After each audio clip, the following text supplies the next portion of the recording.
Story 1. Skinwalker Encounter.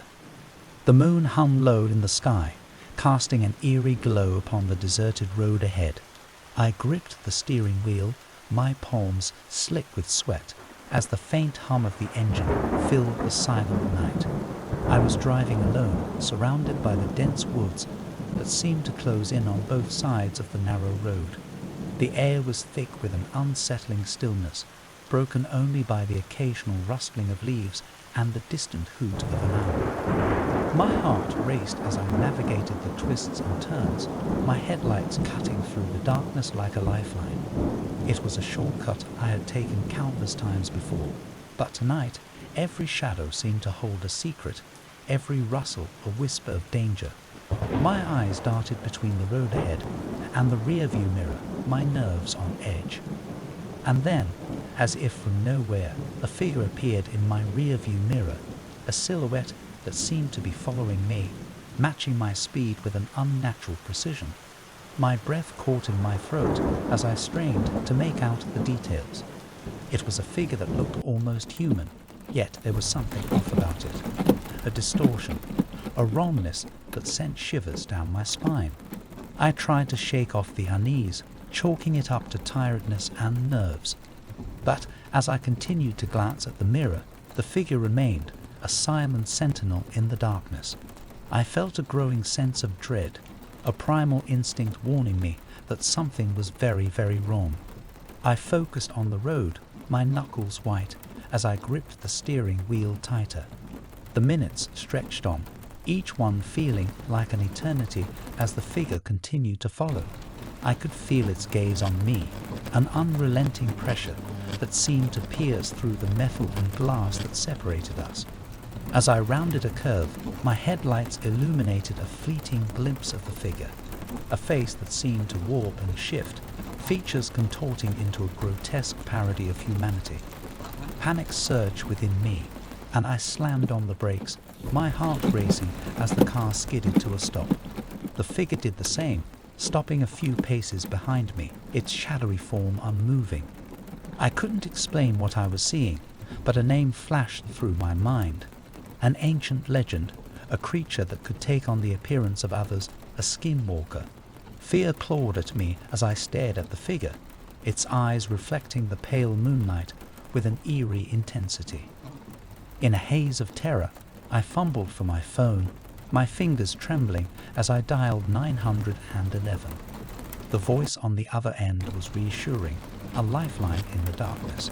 I explained the situation, my words tumbling out in a rush of fear and desperation. As I hung up, I saw movement in my side mirror. The figure was closer now, its form shifting as it moved toward my car. Adrenaline surged through me, and I turned the key in the ignition, my heart pounding in my chest. The engine roared to life, and I slammed my foot on the gas pedal, my car lurching forward. But as I sped down the road, the figure matched my pace, its presence undeterred. Panic consumed me, and I pushed the car faster, the wind howling through the open windows as I desperately tried to outrun the horror that pursued me. And then, in an instant that felt like an eternity, it happened. The figure lunged toward my car, its fingers elongating into grotesque claws. My vision blurred as the world spun out of control, the screeching of tires and the crunch of metal filling my ears. The impact was deafening, and everything went black. When I came to, the world was a haze of pain and confusion. The car was mangled, a twisted wreck of metal and glass. My body ached, and my head throbbed with an intensity that was almost unbearable. As I looked around, I realized I was no longer on the road. I had crashed into the dense woods that had once seemed so menacing. And then, like a nightmare unfolding, I saw it, the figure, standing amidst the wreckage, its form shifting and distorting as if it were trying to blend in with the shadows. Its eyes locked onto mine, a malevolent gleam in its gaze that sent a shiver down my spine. I knew then that escape was impossible, that this was the end. My vision blurred, and darkness crept at the edges of my consciousness. The figure approached, its grotesque features contorted into a sickening smile. As the darkness claimed me, I couldn't help but wonder if the legends were true, if skinwalkers were indeed creatures that could mimic the appearance of others, luring them into the night with a false sense of security. And as the world faded away, I couldn't shake the feeling that I had fallen victim to a malevolent force that existed beyond the realm of understanding, a force that had turned a simple drive into a nightmare of terror and death. Now the next story. This one sends chills down my spine. Story 2. A strange hitchhiker. The night was thick with darkness, the moon obscured by heavy clouds that hung low in the sky. I gripped the steering wheel tightly as I navigated the desolate road, my headlights slicing through the obscurity like a lifeline. Rain splattered against the windshield, distorting the world outside into a hazy, surreal tableau. I was driving alone, the hum of the engine and the patter of raindrops providing the only company in the silent night. The road stretched ahead, flanked by dense woods that seemed to press in from all sides. An unsettling stillness hung in the air, broken only by the occasional rustling of leaves and the distant croak of a frog. As I rounded a bend, my headlights caught a figure on the side of the road, a silhouette standing at the edge of the woods, drenched by the rain. A hitchhiker, I presumed, seeking refuge from the downpour. A pang of guilt tugged at me as I passed by, and I wrestled with the decision for a moment before pulling over to offer assistance. The figure stepped into the glow of my headlights, revealing a young woman, her clothes clinging to her form, her eyes downcast. Her appearance was ordinary enough, yet there was something about her that sent a shiver down my spine, a subtle sense of unease that I couldn't quite shake. I rolled down the window, raindrops splattering my face as I called out, "Need a ride?" She looked up, her expression a mix of surprise and relief. "Oh, thank you. I've been walking for miles." "Get in," I said, my voice attempting to sound warm despite the unease that twisted in my gut. She opened the door, and as she climbed into the car, a scent of dampness and something else, a faintly metallic tan, wafted through the air. Ignoring the chill that raced down my spine, I put on a smile, trying to put both of us at ease. "Where are you headed?" I asked, pulling back onto the road. "Just a few miles ahead," she replied, her voice soft yet oddly distant. As we drove, the rain showed no sign of letting up, the windshield wipers working tirelessly to clear the ever-present mist. The woman seemed lost in thought, her gaze fixed on the road ahead. I stole glances at her, my curiosity warring with a growing feeling that something was very wrong.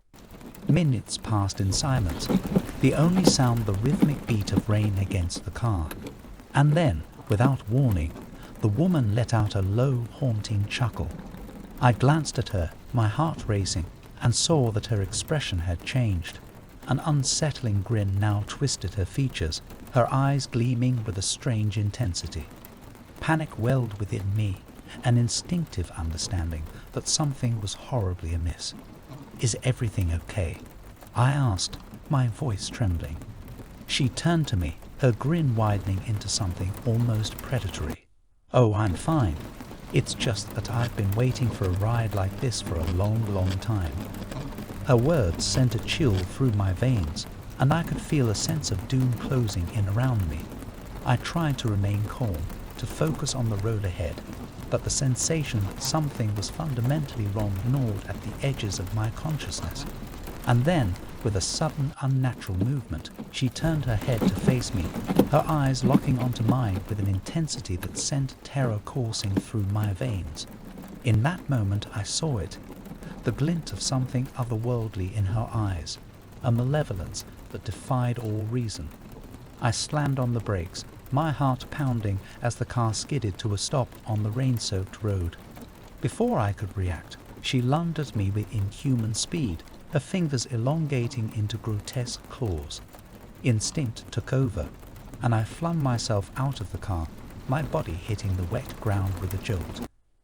As I scrambled to my feet, I saw her standing beside the car, her form contorted, her features twisted into a monstrous mask.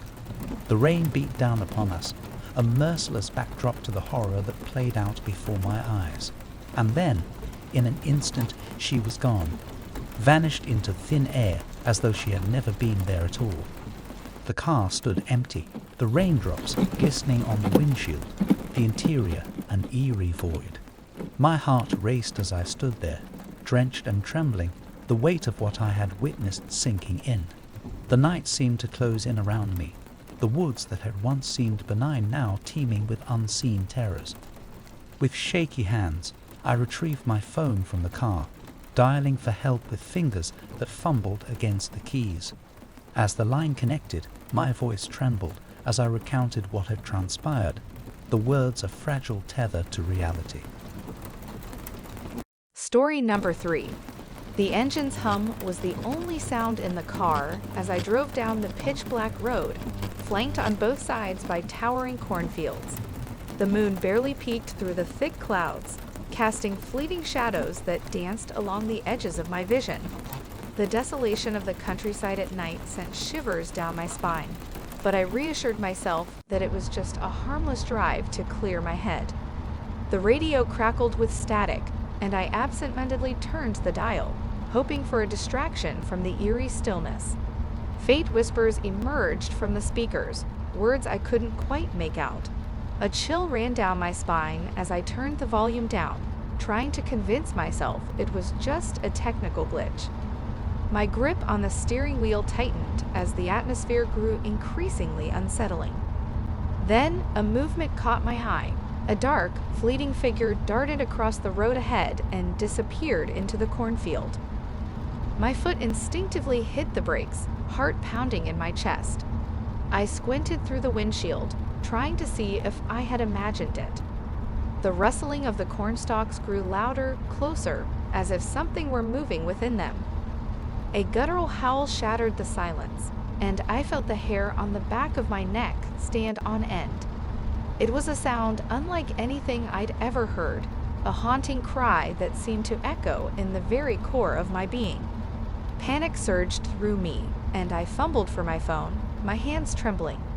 Before I could dial for help, another bone-chilling howl rang out, closer this time, sending a shockwave of terror through me. I forced myself to look back at the road just in time to see a figure emerge from the cornfield. Moonlight washed over its grotesque form, revealing twisted limbs and a face that was all too human yet not human at all. Its eyes gleamed with an otherworldly intelligence, fixated on me as if I were its prey. I couldn't tear my gaze away, frozen in a mixture of fear and fascination. Adrenaline surged through my veins as I slammed my foot on the gas pedal, the tires screeching as the car shot forward. The creature followed, its elongated limbs allowing it to close the gap between us with unnatural speed. Its haunting cries filled the air, a cacophony of malevolence that seemed to reverberate in my very bones. I navigated the winding road as best I could, my heart pounding in my chest, the creature's eerie wails echoing in my ears. I dared a glance in the rearview mirror, and my blood ran cold. The Skinwalker was right behind me, its twisted form illuminated by the moonlight. Panic threatened to overtake me, but I clenched my jaw and kept driving, determination fueling my desperate escape. In a moment of sheer impulse, I swerved off the road and onto a narrow dirt path that led into the heart of the cornfield. The car bounced and jolted as I pushed it to its limits, the relentless pursuit of the Skinwalker refusing to waver. The rustling cornstalks closed in around me, creating an ominous tunnel that seemed to swallow me whole. Just when I thought I couldn't take it any longer, the car burst through the edge of the cornfield, back onto the main road. Gasping for breath, I stole a glance at the rearview mirror. The creature was nowhere to be seen. Relief washed over me, but a haunting sense of dread lingered. I pulled into a gas station in the nearest town, my hands still shaking as I recounted my nightmarish encounter to the attendant. He listened with a somber expression, nodding as if he'd heard similar stories before. "You ran into a Skinwalker," he said, his voice heavy with gravity. "They're ancient beings, shapeshifters. You're lucky you got away." As I drove away from the gas station, the image of the twisted figure and its bone-chilling cries continued to haunt me. I couldn't shake the feeling that I had brushed against the supernatural, that there were forces beyond our understanding lurking in the darkness. The memory of that night would forever serve as a chilling reminder that some terrors are all too real. Thank you for watching the video. Like and subscribe for more. And remember, reality is stranger than fiction.